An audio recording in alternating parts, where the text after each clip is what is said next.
हाय बच्चों,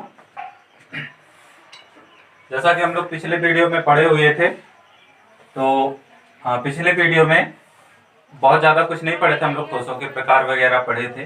तो आज आगे पढ़ते हैं, देखते हैं कि परमाणुओं का वितरण कैसे होता है। ठीक है, तो ठोस में कैसे परमाणुओं का वितरण होता है, इसमें किस तरह से ये व्यवस्थित होते हैं, तो यही देखते हैं। तो परमाणुओं का वितरण, अब परमाणुओं के वितरण के कई कंडीशन हैं। ठीक है, इसमें सबसे पहला कंडीशन आता है यदि परमाणु कोनों पर रखा गया हो तो, है ना। यदि परमाणु कोनों पर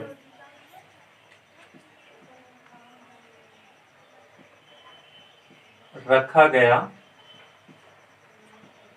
हो तो, भाई कोनों पर रखा है तो कैसा होगा इसका वितरण, यही देखना है।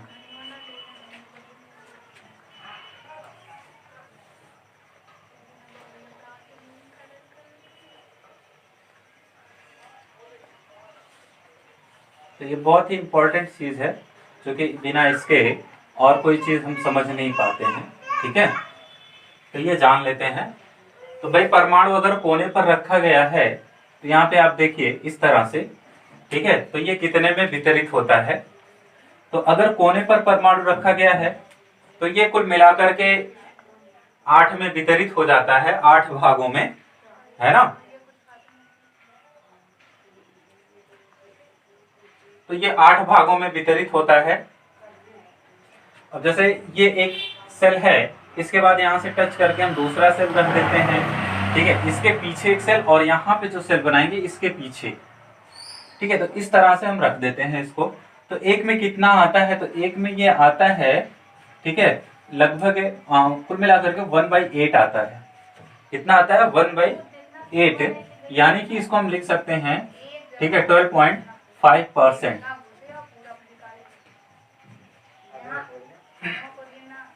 दूसरा कंडीशन है कि अगर परमाणु किसी एज पर रखा गया हो, एज पर रखे जाने का मतलब है किसी भुजा पर रखा गया हो, तो यहाँ पे लिखते हैं यदि परमाणु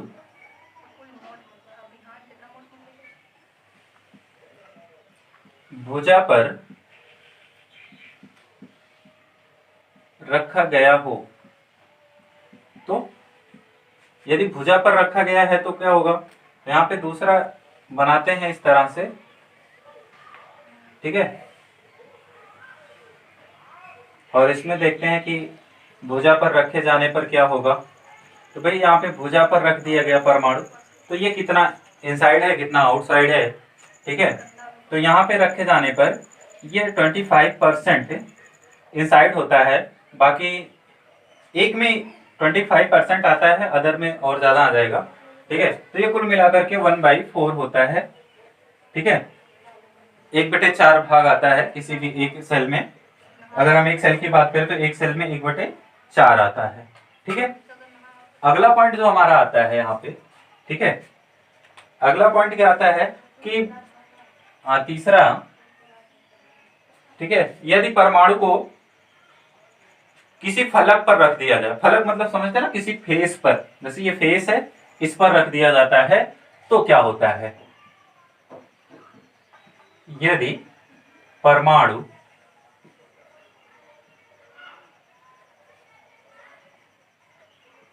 फलक रखा गया हो, फलक पर रखा गया हो, तो फलक पर रखा गया है तो क्या होगा, फलक पर रखे जाने पर ये होता है कि कितना इनसाइड होगा कितना आउटसाइड होगा। ठीक है, ये देख लेते हैं। तो यहाँ पे देखिए जैसे ये फेस है, ठीक है, तो हम इस फेस पर रख देते हैं इसको, एटम को। अब जब फेस पर रख देंगे, भाई फेस पर रखने पर क्या होता है कि 50% आता है। फॉर एग्जाम्पल जैसे ये दीवार है, ठीक है, किसी मान लेते हैं कि अगर ये किसी यूनिट सेल का एक फेस है, एक फलक है, तो यहाँ पे रख देते हैं तो आधा तो इस रूम में आएगा, इस रूम में है हम लोग, ठीक है, तो इस रूम में आएगा, और बाकी बाकी बगल वाले रूम में, इसके पीछे वाले रूम में चला जाएगा, है ना, इसके जस्ट पीछे वाले रूम में आधा चला जाएगा। तो ये कितना आता है, ये जो है इसमें 50% आता है। कितना आता है, 50% आता है, यानी कि 1/2। ठीक है, कितना आता है, 1/2 आता है।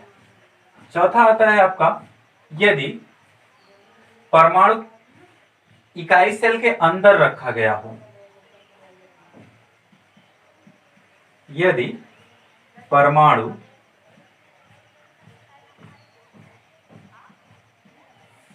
इकाई सेल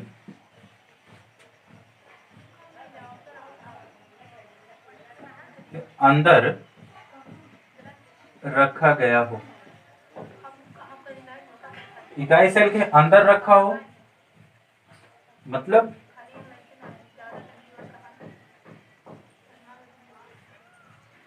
इस तरह से,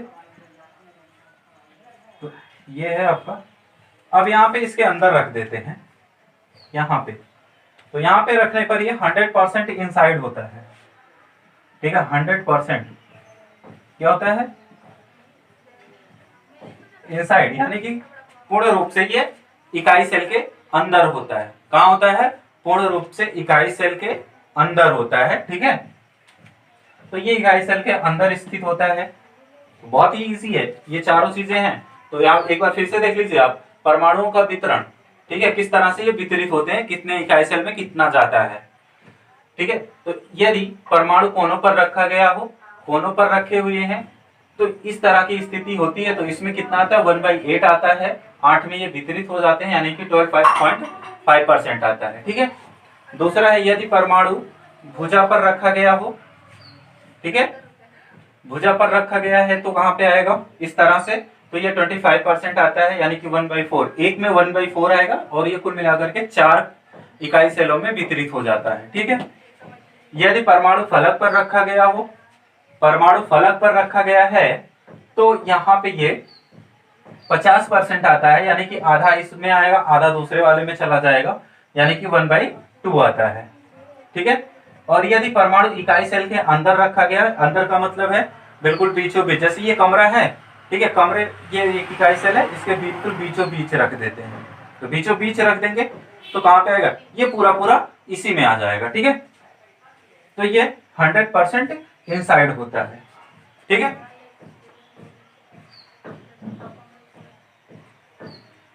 तो ये है परमाणुओं का वितरण। ठीक है, इसके बाद हम लोग आगे बढ़ते हैं। आगे बढ़ने का मतलब, आगे बढ़ते हैं तो इसमें क्या देखेंगे, इसमें पढ़ते हैं हम लोग संकुचन प्रभाज। ठीक है, आप सभी को पता होगा, तो संकुचन प्रभाज क्या होता है, अब इसके बारे में जानते हैं, इसके बारे में पढ़ते हैं, देखते हैं। ठीक है, कि संकुचन प्रभाज क्या है।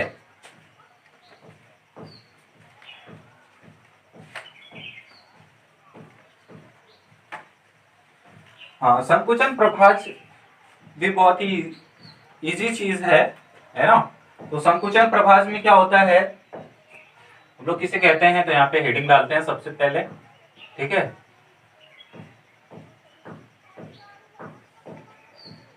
संकुचन प्रभाज,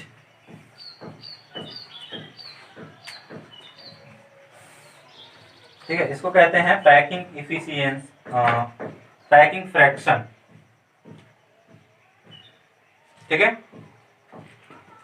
या फिर इसी को एक दूसरे नाम से भी हम लोग जानते हैं, ठीक है, जिसको बोलते हैं संकुलन क्षमता।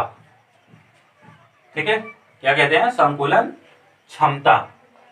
ठीक है, या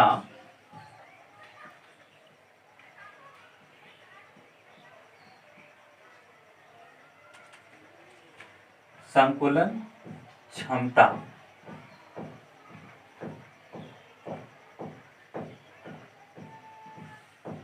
ठीक है, इसको इंग्लिश में कहते हैं पैकिंग इफिशियंसी। क्या कहते हैं, पैकिंग इफिशियंसी। ठीक है, तो पैकिंग इफिशियंसी क्या होती है, ये जानते हैं। ठीक है, वैसे संकुचन प्रभाज या संकुलन क्षमता, ठीक है, ये दोनों सेम चीजें हैं। ठीक है, तो यहाँ पे देखते हैं, निकालते हैं क्या चीजें आती हैं कैसे। ठीक है,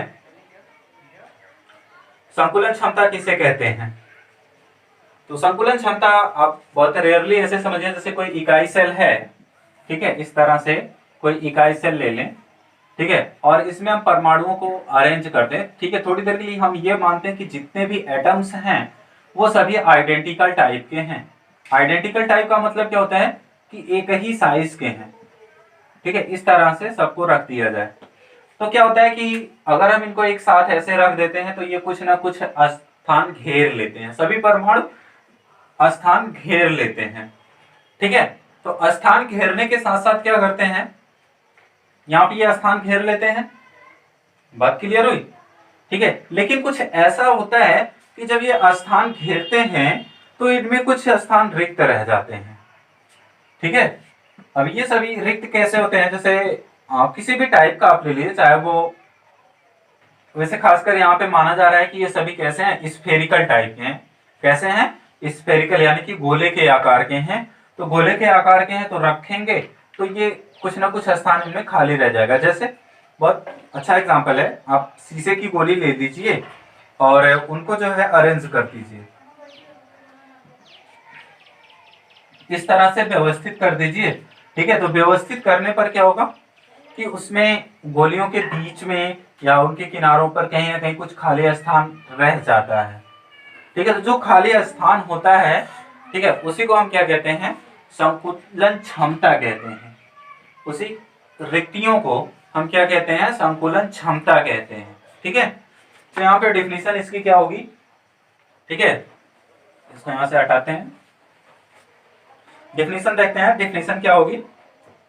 ठीक है, तो आप लोग नोट कर सकते हैं डिफिनीशन। किसी क्रिस्टल के अवयवी कणों के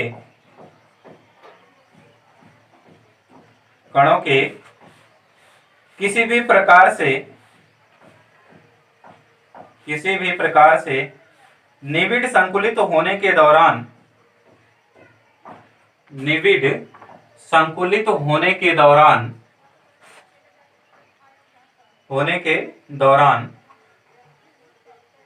कुछ स्थान रिक्तियों के रूप में खाली रह जाता है, रिक्तियों के रूप में खाली रह जाता है। अतः कुल उपलब्ध स्थान का वह प्रतिशत जो कि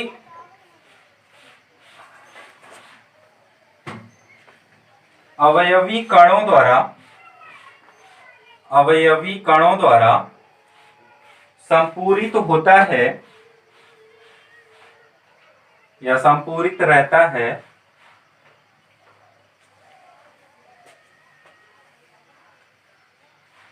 अवयवी कणों द्वारा संपूरित रहता है, उसे संकुलन क्षमता कहते हैं। उसे संकुलन क्षमता कहते हैं। उसे संकुलन क्षमता कहते हैं। तो इसका फॉर्मूला होता है, ठीक है, प्रतिशत संकुलन क्षमता बराबर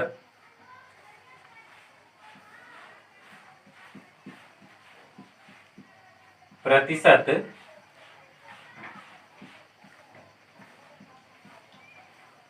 संकुलन क्षमता बराबर, ठीक है, ये होता है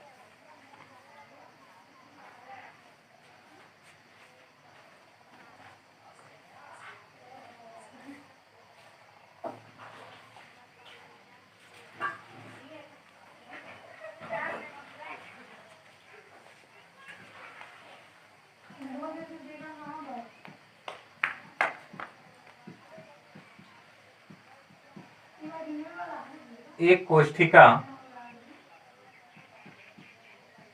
में उपस्थित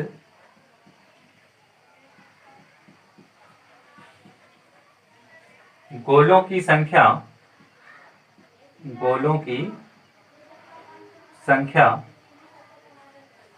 बटे इकाई सेल का आयतन, इकाई सेल का आयतन गुणे 100। ठीक है, तो ये होता है, या इसी को आप दूसरे तरीके से लिख सकते हो। ठीक है,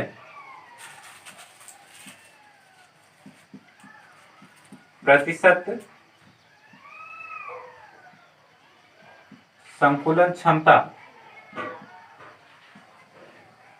बराबर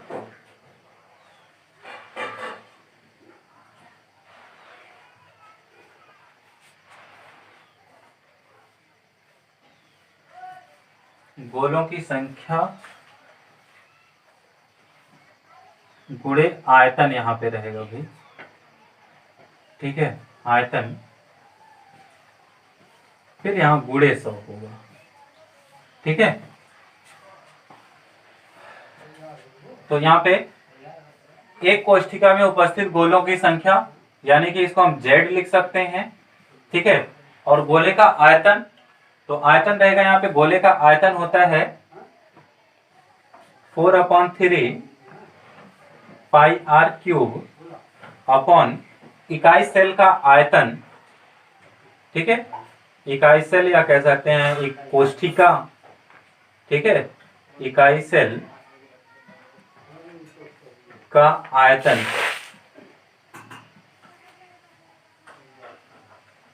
गुणे 100।